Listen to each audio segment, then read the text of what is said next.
Love niya ang usapang kakikayan. Love niya ang usapang masinsinan. Papasukin niya na ang usapang love ng mga misis.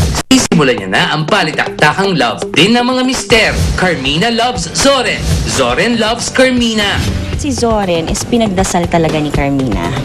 Nung time na, sila'y nagde-date-date pa lang, naghiwalay yan ng medyo mga ilang months. Hindi yan nag-uusap. Diyos ko, papatay na ko ni Carmina.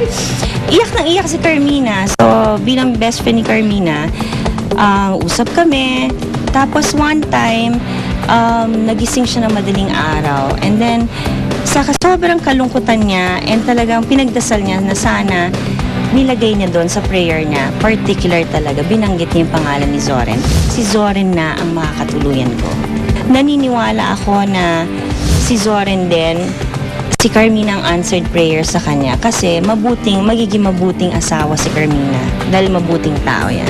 Kung bago pa lang sila, medyo tinatago pa siya sa amin ni Mina kasi nga, lalo na sa akin, kasi nga, feeling niya, marami na naman siya maririnig sa akin. Pero syempre, after getting to know Zoren and how he is with her, syempre, feeling ko, lagi ko pa pinapagalitan si Mina. Kasi si Mina makulit. Para silang mga 65 years old, mga 50 years na magkasama, na mag-asawa, na kung magsumbat at akala mo nag-aaway na, pero actually hindi, lambing-lambingan, pa nag-holding hands pa habang nagsusumbat. Nakakatawa silang dalawa. Congratulations kay Carmina and Zoren sa inyong love ko si Mister, love ko si Mrs. Alam kong magiging maganda tong show na to. I am very, very happy for you. I know, Mina, this is what you want, and I'm glad na kasama mo pa si Zoren dito. Good luck. Congratulations. Patutunayan ang love na yan sa kanilang sabay na pagtapat sa apat. Live dito sa Star Talk TX.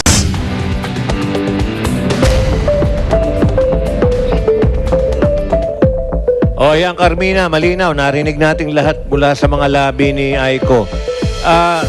Ulitin lang natin yung tanong, bakit ba umabot sa puntong pinagdasal mo talaga na magkaayos kay ni Zoren at siya na makatuluyan mo? Paki-explica mo nga ito.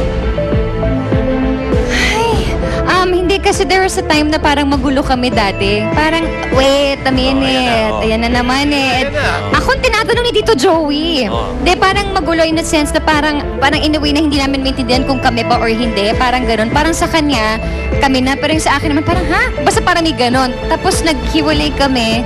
Tapos, nung naghiwalay kami, parang na-feel ko na parang he's really the one for me. Yun, first time ko na-feel yun ever na parang, ay, hindi, siya talaga. Paano dasal ang ibig sabihin ni Aiko? Ikaw ba yung nagpunta ng Baklaran o nagdasal?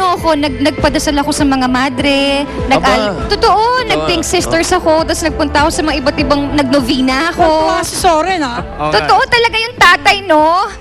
Ganun talaga yung ginawa ko. Kasi talagang sabi ko talaga, parang siya talaga. Kasi Dasal diba minsan talaga. doon mo lang nalalaman yung worth ng isang tao kapag nawawala na sa'yo. So nung time na nawala si Zoren, parang, ay, hindi pwede. Parang siya talaga. So, yun. Tama yung Mari naman. Binuking mo tuloy ako. Ayan. Hindi tuloy ako nakapag-deny. But anyway, di ko naman kinakaya. Kasi, kumbaga, he's really an answered prayer naman talaga si Zoren sa akin.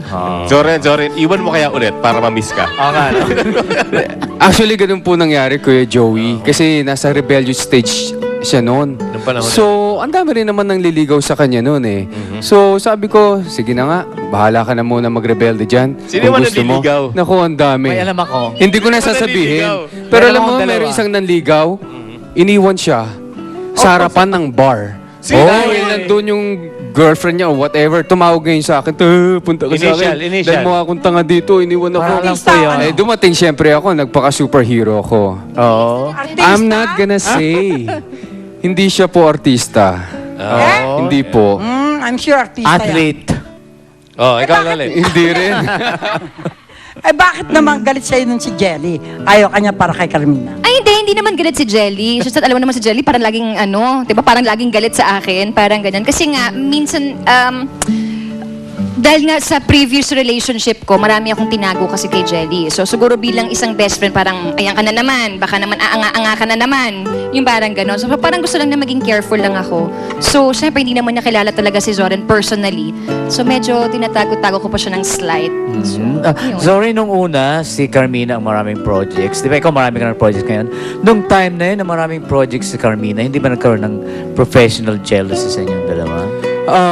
Alam ko it was a stage and naniniwala naman ako sa kamay ng unseen force. Nagtataka ako kung bakit pag busy siya, hindi ako busy. Pag busy ako, hindi siya busy. Baka So para may sa mga gumagalaw, yon Tita Lolit, para may magbantay po sa kambal. Kaya never po ako nagreklamo na yung mga panahon na siya naman ang busy, ako't nasa bahay lang. Dahil alam ko there's a purpose. So, binuhos ko naman yung time ko sa kambal. Pero ngayong malaki na yung kambal na ang gaganda doon, no? So pwede na kayong sabay na may projects, ano? Ang ganda, oh. Ay, gusto namin congratulate yung son namin, Mavi, for winning the tournament. Ay, pakita natin. Nag-tennis tournament siya Pakita kanina naman and he natin yung won. kambal. Natin, ang Congrats, gaganda, baby. oh. Ang gaganda. Ang gaganda, Anyway, oh. ayun lang. Maganda palang palahian si Soren. Ay, yes. Ay, siya talaga yun, no? Ayun, ano na nga ba yung tanong? Ay, wala pa palang tanong. So, ito, sandali. Follow-up kayo. So, may linaw na bang tungkol sa pag-guest ni Bibi, Binibininggan ng Hari sa show nyo? Love ni Mr. Love ni Mrs. Ano kayang topic na discuss nyo ni Bibi? Especially Carmina. Hindi pa malinaw kasi nga, hindi pa namin alam kung nasaan siya eh. Siguro kung nandito na siya. Tawang-tawa ka, Soren. Siguro. Kasi hinahanap namin, hindi mo Di ba parang siyang nawawala? Nawawala kasi siya, hindi Alam mo, namin maganda. alam. Nasaan ba siya? Alam Tagal ko, nga na, pero... nasa Amerika. Alam mo, di ba? maganda. Pareho kayo, identical kayong damit ni Bibi.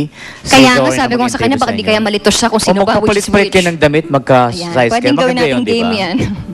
Hindi, So, pero ngayon, Mina, kasi merong mga usapang secretly married na raw kayo kaya hindi kayo affected dun sa mga nangungulit na kailan ba kayo magpapakasal. Anong reaction nyo dito? 16 ba tayo? Tignan secret. Bakit may wedding Sing-sing. ring si ano? May wedding ring, may Hindi, wedding bakit ring. may Identical din wedding ang ring buwas, si Soren? oh. O yan o, may wedding ring siya. Ano po kasi yan yung totoo niyan, marami kaming mga pinalano. Pero lagi pong hindi natutuloy dahil sa schedule niya.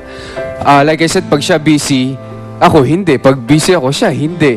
So, kunyari po, may date na tayo, ito na yung date, hindi natutuloy.